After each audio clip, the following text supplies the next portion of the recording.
had a very bad experience during my masters. It was basically very hectic. Right. You could do your masters from Cambridge and you could still be unemployed. You could do your masters from a random university and you could still have a great package. So UK is a highly skilled and experience-based market. I would actually recommend getting some experience. The question which I want to answer by this is like, people ask me, does a university rank matter? The only thing I say is university rank matters because of two things. First, a strong alumni network. Yes. And second, the diversity that you get to interact with. Because study aspect, you could learn better things than Oxford on YouTube. Yes, absolutely. You've studied in Manchester, but you are here in London working. Right. Whereas guys who are right now actually just right here are struggling to find opportunities. Correct. And if you are looking to study abroad, then watch this full video and subscribe to our channel to stay updated. Hi guys, we are here in London and we are in East London. We are here to meet Yash. He studied in Manchester and is doing a full-time job here in London. We are going to be going in depth and understanding his story. So guys, come on, let's go and meet him. We are here at his home. Thanks Yash for inviting. We are going to be meeting you right now. Hey, hello. How are you, Yash? How are you? Good. Thank you so much. Welcome. Thanks for having us, and we'll take the shoes off here. No worries. But thank you to our house. And hi, how are you? I'm good. I hope you had a great journey. Please come on in. So that's our small 2-bedroom apartment where I live with I think 2-bedroom apartment in London is not small by any means. So I live here with my friends. Yes. It's me and 2 of my other friends who are living over here. It's right here, heading to our living room. We chill. That's my friend. Hi, I'm Piyush. Yeah. Rakshita. Hi, Rakshita. Yeah. That's a my We really enjoy cooking. Kitchen is the part where all of us spends the most amount of time. Yeah. We really enjoy cooking. That's my small bar, which we made by a lot of hard work. That's our living room. We all chill here. We have done countless house parties over here. That's a balcony with a great view. Oh wow, that is fantastic. You could see flights coming every 15 minutes because it's very close to London City Airport. Right. The runway is right there. If you're lucky, you might spot a flight over here. Yeah, well, we were seeing British Airways plane landing. Yeah. Oh wow, you have overlooking the river, nice pier. This is Thames, which is coming from the central. Yeah. Awesome. Our small mandir is right there. We have to keep our parents happy as well. That's the first bedroom. Nice. It's got a big window and it's high. It's really good. Very well ventilated. Yes. Yeah.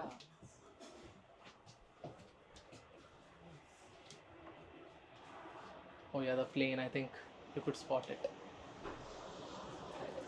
So this is your room? No, my room is the other one.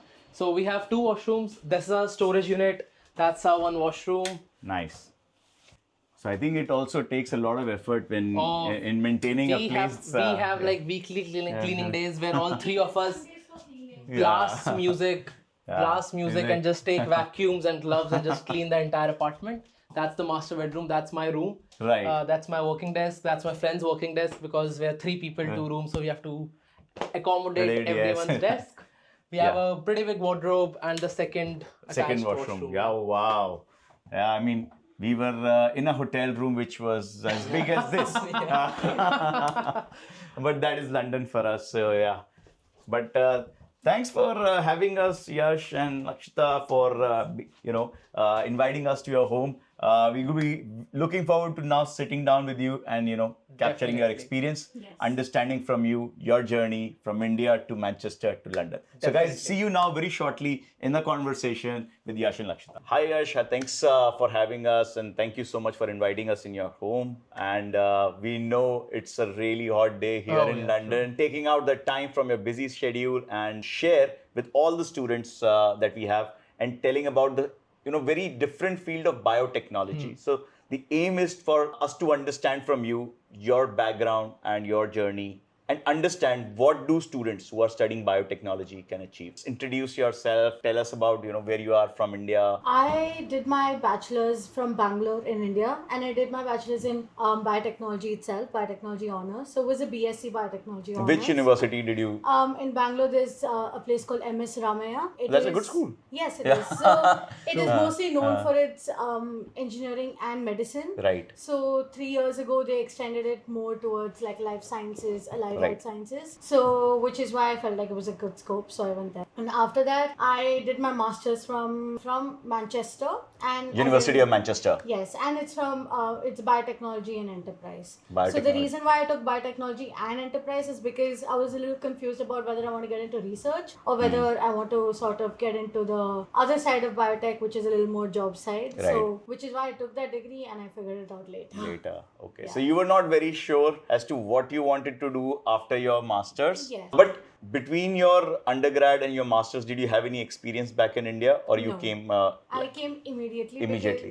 Because during COVID, when I was just looking around what's going on, I felt like there was a little narrowed scope in India with respect to biotechnology, and I felt like maybe there is a little more here and I can figure out so much more. And even when my parents were a little supportive about it, which is why I did my own research and I actually came here quite early, right after my bachelor's, but I would actually recommend getting some experience for it. So you would say that experience is helpful, although you didn't take that. Yes, although I didn't take it, but I feel like for sure experience would be really helpful to get. Now, how about you? So, hi, I'm Yash. I did my bachelor's from Amity. I studied Biotech in Biotechnology, and soon after my course, I realized I am not the one person who could do research. I was really bad at labs or something, so I knew I have to do. And at that time, the knowledge was limited, so I knew I had to do something in biotech, but I was not sure what to do. Then I realized, commercialization is more towards which I'm inclined to. I was very specific, like I want a course which aligns biotech science, life science with business. So that was the whole criteria for me to look for courses, and eventually I landed a few universities from University of Manchester, UCL, Warwick. So you would have done academically well in Amity. Oh yeah. Not that you're saying correct. all bad. So I was not bad at labs, but you were not enjoying. But I'm sure you were performing well. Yeah, I mean, I was not enjoying that. Yeah. So I knew a little boring for me. I did my internship at ICAR as well, over there as well. Like I just did that, but I didn't enjoy it, as you said. So I knew I have to do something with commercialization and life science. So that's why I chose this course. Then eventually I landed up the University of Manchester, from where we both pursued our masters. As she said as well, I would say highly important to get an experience before coming for your masters over here directly after your bachelor's, because UK, there was no one to guide me about it. But I now tell students via you and via my own YouTube channel as well that UK is an experience-based market, skill-based market, not a degree-based market. Right. You could do your masters from Cambridge and you could still be unemployed. You could do your masters from a random university and you could still have a great package. So UK is a highly skilled and experience-based market. Of course, I think Yash mentioned he is a fellow YouTuber. He's been putting out his knowledge through his channel, and we're going to put the link in the description. So do reach out to him, check out his channel. He's put out a lot of very, very relevant information, especially if you're looking to study in the UK. So thanks, Yash. Again, so you mentioned that, you had some research experience as an internship, Right. but you also didn't have any full-time experience before you came here. Correct. You had earlier mentioned that you pursued biotechnology with business analytics. Yeah, that was the inside of Manchester course itself. There were different modules. So the course was very interesting. I want to talk a little bit about course. Because you mentioned enterprise, you called it business analytics. So I want to understand what kind of variants you could actually have created in the course itself. Our course was very unique from what we have studied in India. So what they did was, they were core biotech subjects, but to build our entrepreneurial business analytics, business management side, they gave us a team of 7 and they gave us a topic and they just said, this is the topic, create a business out of it. You have to do everything. There was a mentor, but he was not nitpicking oh, you have to be in a class or something. You are all free to do whatever you want. Right. You could use university's resource, you could reach out to experts, create a MVP, market it. You want budget, ask the university, will give everything to you, just create a business out of it. Right. And if that business works, it will be a spin-off company of the university, and then it's great. Yeah, it is good to have, the smartest kids around the world, exactly. making money for you. Very smart. And that learning is the key learning for me in my entire learning journey till now, because it taught me how to work in real life scenarios, how to work with people who are not your friends. That is the most valuable lesson which I learned, because we come from a background in India, like our classmates are our friends. When we do a project, it's like, oh, you know what, you just do it for me. So over it was pure professionalism, and which was very new to me as well. Like I couldn't say to my teammate like, oh, could you do this? Yaar, tu kar lena. Exactly. Yeah, that doesn't work there. Yeah. And they were really smart about it, because like, so we both were in two different teams. So he had a topic and they were like, so this is the topic, just do something from the scratch. For our team, basically had a company who already had a product, and we had to find an application for it. So it was like very tricky with So respect yours to was this actually embedded with the industry, with a real Yes. company, Yes. real product. That And it was very tricky for our group, because we had a lot of IPR in it, and we had so many restrictions. And while theirs was obviously very hard with respect to everything from scratch, but for us, because of the IPR and rights and stuff, it was so hard. But I think that's where we learned so much.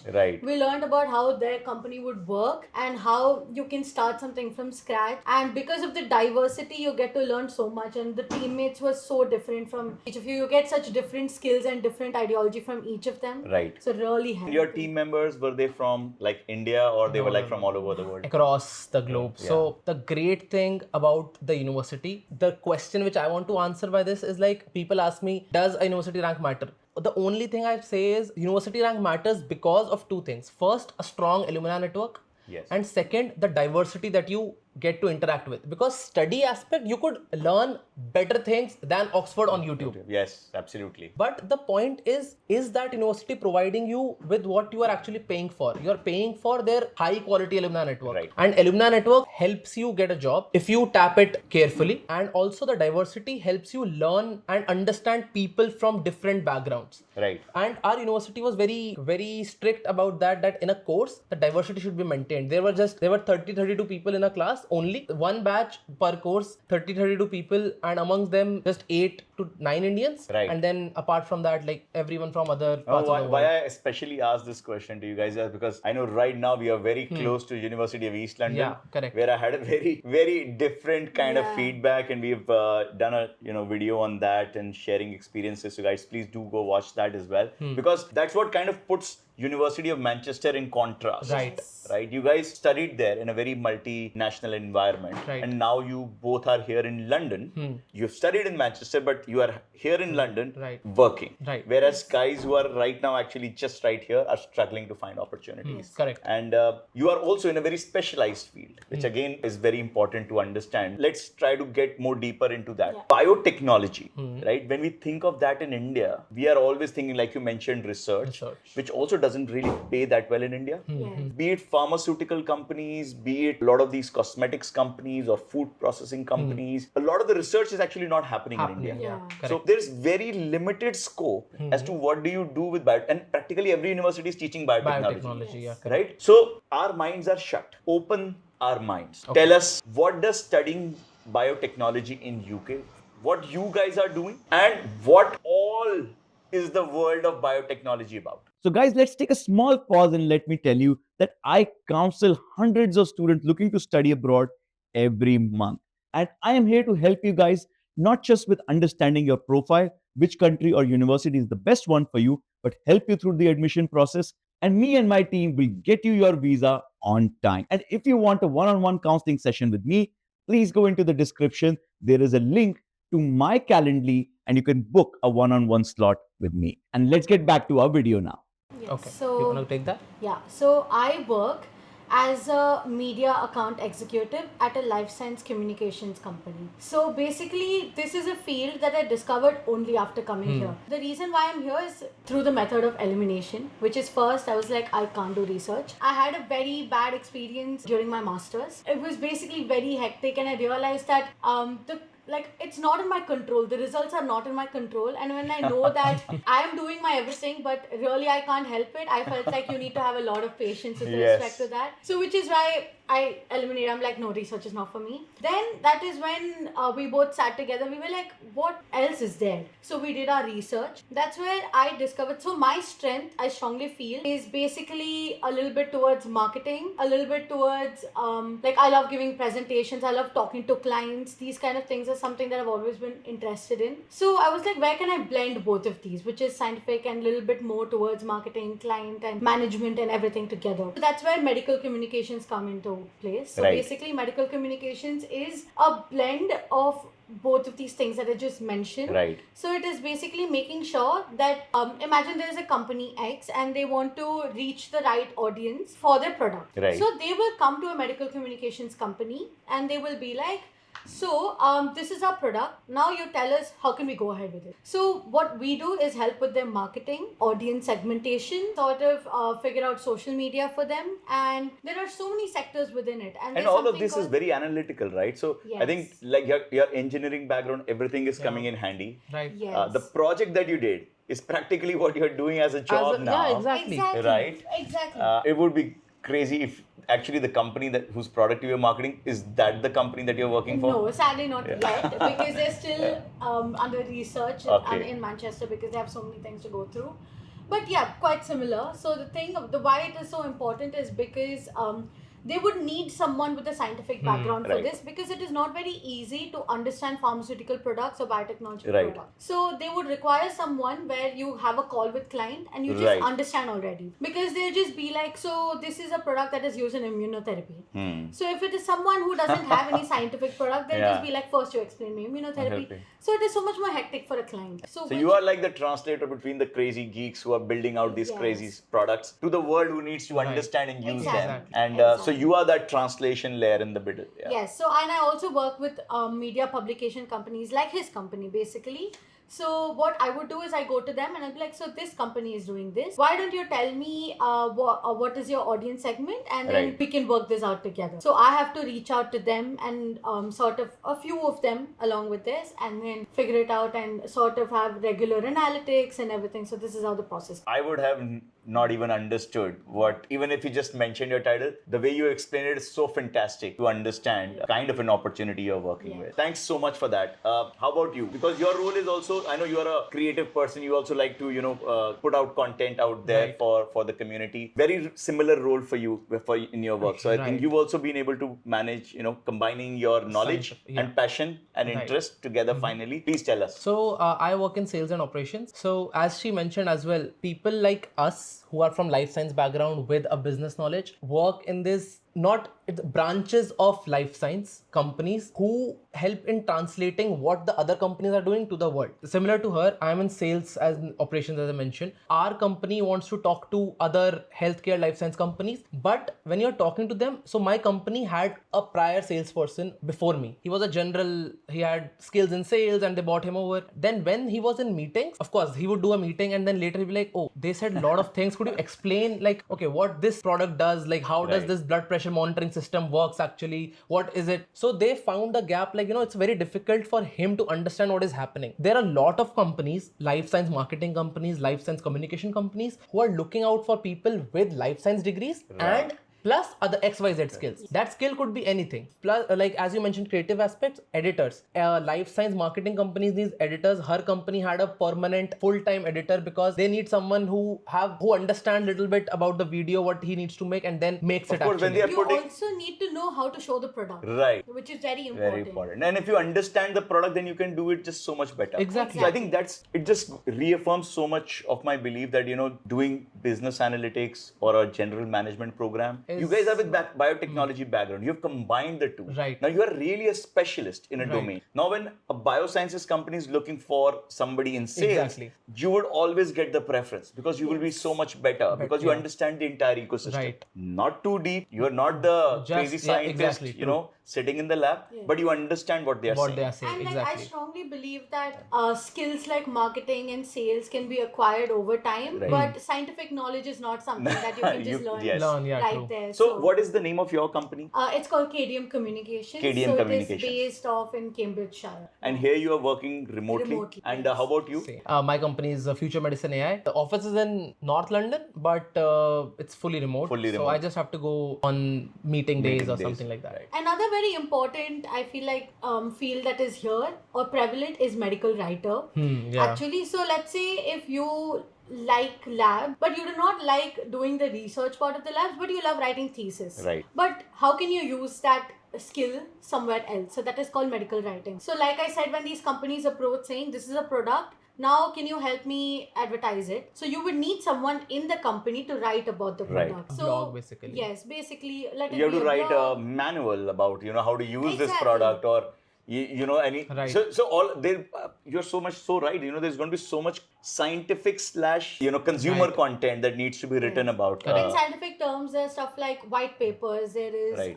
thought leaders, these kind of things are so important for a company. So basically, someone who writes them is known as a medical writer. So there are plenty of companies and medical communication life science agencies who are hiring for such people, and it's a huge scope to It's a huge scope as well. Right. Yes. What other kind of opportunities do you guys see In biotech in itself. biotechnology? So I would say take this biotech as a core skill and add on another skill which you are interested in, and you'll find a job in that. It could be anything. It could be creative. It could be sales. I would say sales is easier. Why? Because the sales skill, you don't even have to study it or learn it. It's like basic people skill. Right. If you're good at talking, And then you have to just practice. Exactly. If you're good at talking, if you're good at presenting, if you're good at convincing people, then you can just merge these two and you have a good opportunity for yourself. But a core skill is a little difficult. So sales, creative, marketing, and medical writers is something that you can explore. Also, in biotech companies or healthcare companies, they want project associates as well. Not project managers, a project associate which manages all the life science projects that is happening, but understand them as well. Those kind of roles are also available over maintaining in the the UK. clients and all these. Client so success currently, managers. one more thing Client that is- success managers. Particularly for healthcare. Yeah. So in my job, I have to attend a lot of events that is happening across the UK. So over there, every other person you meet is not from life science background. They're working in a life science company, but they might not understand it.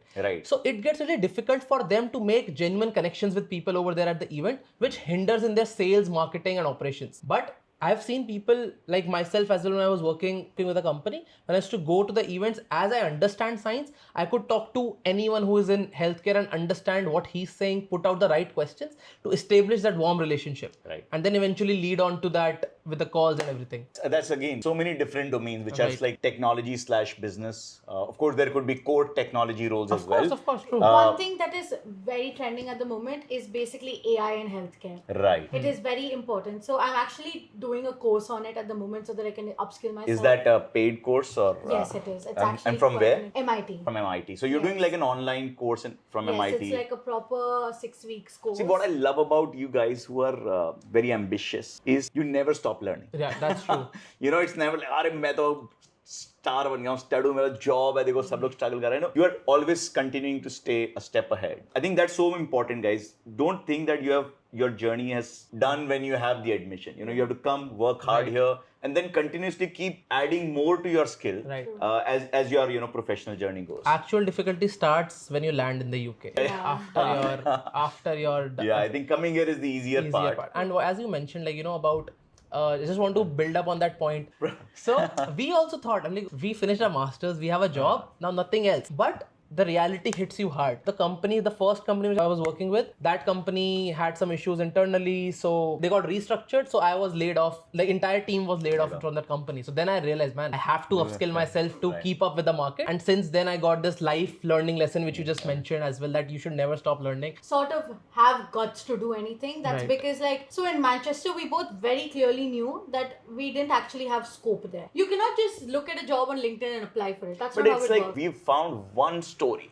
Yeah. We will copy the hell that out of it, True. and everyone is doing really well. So if you like this content, please subscribe to our channel and I will see you all in the next video.